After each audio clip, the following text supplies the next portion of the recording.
Hello everyone, আসসালামু আলাইকুম। কেমন আছেন সবাই? আশা করি সবাই অনেক বেশি ভালো আছেন। তো আজকে আমার মেয়ে অনেক বেশি বায়না করছিল, সে পোলাও আর মাংস খাবে। সেই জন্য একটু গরুর মাংস রান্না করলাম আর পোলাও রান্না করলাম। ভাবলাম একটা ভিডিও বানাই, আপনাদের সাথে ভিডিওটা শেয়ার করি। যাই হোক, যেই ভাবা সেই কাজ। এই তো আমি ফ্রিজ থেকে মাংস বের করে রাখলাম। এখানে প্রায় আরও আছে আর একটা 2 কেজির মতো মাংস, 2 টুকরা, 1 কেজি 2 কেজি মাংস রান্না করব। যাই হোক, আমাদের বাড়ি আছে, সবাই মিলে খাবো, সেই জন্য আর কি 2 কেজি মাংসই রান্না করতে হবে। আর এদিকে হচ্ছে এই মাংসতে, গরুর মাংসতে প্রচুর পরিমাণ চর্বি, আর চর্বিযুক্ত মাংস আমার কাছে ভীষণ ভীষণ ভাল লাগে। কার কাছে কেমন লাগে একটু কমেন্টে জানাবেন। গরুর মাংস তো আমি অনেক বেশি পছন্দ করি। আমার অনেক বেশি পছন্দের তালিকায় একটা ধাপ হচ্ছে গরুর মাংস, সেটা অনেক বেশি ভাল লাগে আমার কাছে। যাই হোক, এই তো এইখানে হচ্ছে আমি মাংসটা সব সুন্দর করে ধুয়ে পরিষ্কার করে এনে সব মশলা সুন্দর করে এটা আমি কষিয়ে নিলাম।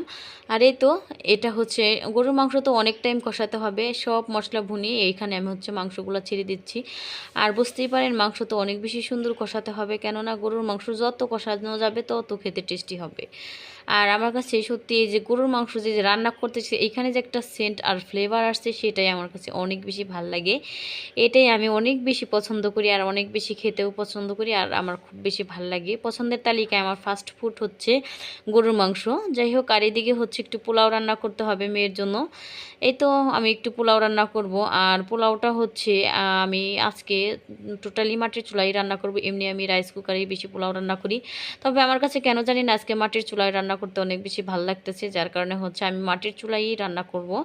আর পোলাওটা শুধু ঝরঝরা না হলে কিন্তু খেতে ভাল লাগে না, যার জন্য হচ্ছে আমি পোলাওটা এত সুন্দর পারফেক্টভাবে ঝরঝরা করি একদম মেপে। আর আমার প্রত্যেকবারই বরাবরই আমার পোলাও রান্না অনেক বেশি সুন্দর হয়, অনেক বেশি ভালো হয়। আর কেননা পোলাও ঝরঝরা না হইলে খেতে কিন্তু মজা লাগে না, যার কারণে হচ্ছে আমি পোলাওটা প্রায় ঝরঝরা করার চেষ্টা করি। এই জন্য হচ্ছে একটু পানিটা মাত্রাটা আমি সামান্য পরিমাণ কমিয়ে দিই, কেননা 2 কেজি চালে যখন 4 কেজি পানি লাগে, সেক্ষেত্রে আমি 3.5 কেজির মতো পানি দিই। আর এই তো দেখেন, আমার পোলাগুলো অনেক বেশি ঝরঝর আর সফট হয়েছিল।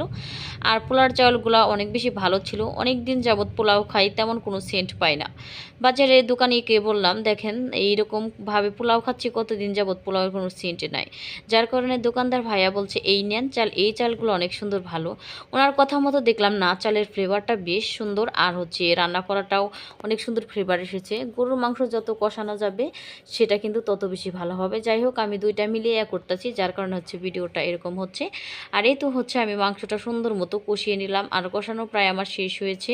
আর এখানে হচ্ছে দেখেন কষানোটা কত সুন্দর হয়েছে, আর কালার এসেছে, আর এত সুন্দর একটা ফ্লেভার বের হচ্ছে, সেটা সত্যি অসাধারণ, খুব মজার। আর এই তো এবার হচ্ছে আমার মাংসটা কষানো শেষ হয়েছে। এবার হচ্ছে মাংসটা আমি একটু সোড়া দিয়ে দেব। আর গরুর মাংস কিন্তু ঝোল খেতে আমার কাছে খুব ভাল লাগে, সেটা কিন্তু মুড়ি দা খেতে তো আরও বেশি মজার। আর এখানে কিন্তু আপনার পরোটা রুটি দিয়েও তো আমার গরুর মাংস খুব ভাল লাগে। আমার কাছে যে কোনো জিনিস, যে এভরিথিং অল ওভার সব জিনিস খাবার দিয়ে আমার কাছে গরুর মাংস বেশ ভাল লাগে।